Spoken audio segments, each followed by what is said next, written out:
Hey, what's going on, guys? In today's video, I'm going to be showing y'all how to remove the bumper from a first-gen Honda Insight from 2000 to 2006.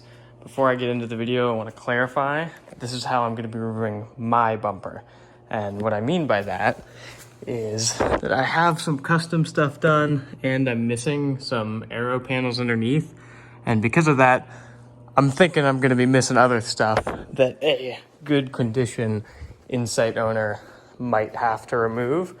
But to start, what I figured out is I've got my wheels off because I couldn't get a Phillips head screwdriver in like this with the wheel on, and I also needed to clean them.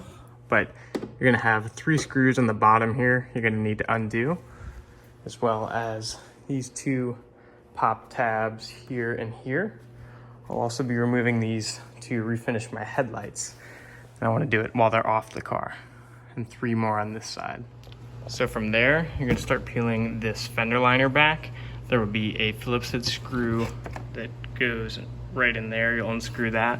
And there will be a little pop clip that you'll have to undo right there. And what we're gonna do from there is peel back the fender liner. And if you see that rusty Phillips head bolt up there, that's what we're gonna be unscrewing. So there's gonna be 2 screws, one right there and one right there, 2 Phillips heads that you're gonna have to unscrew. So I don't know what this is, but I'm gonna go ahead and try and remove it. Okay, so I unplugged this from that. I don't know what that is. Alright guys, so that's the end of the video. The bumper has fallen on me. Additionally, to remove the front fender liner, you're gonna remove this Phillips head. Should already be out, I just re-threaded it. This pop clip right here.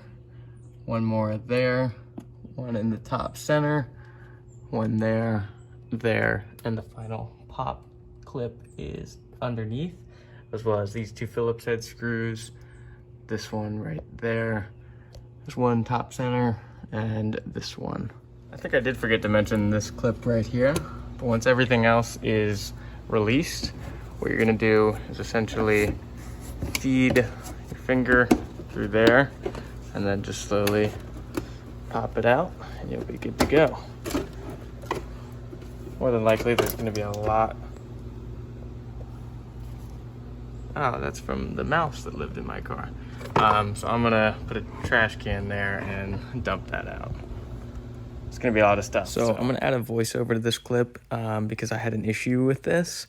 And the last bolt that I show in this video, I was not able to actually remove that. The thing that it screws into started spinning along with it and I couldn't grip it. So there is a 5th bolt on the bottom side of the headlight.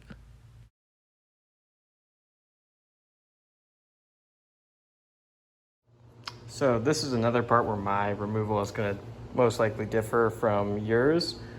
Once you have those 4 bolts off, there's gonna be a plug and play plug right there. Another one is, yeah, just right there, there, and there.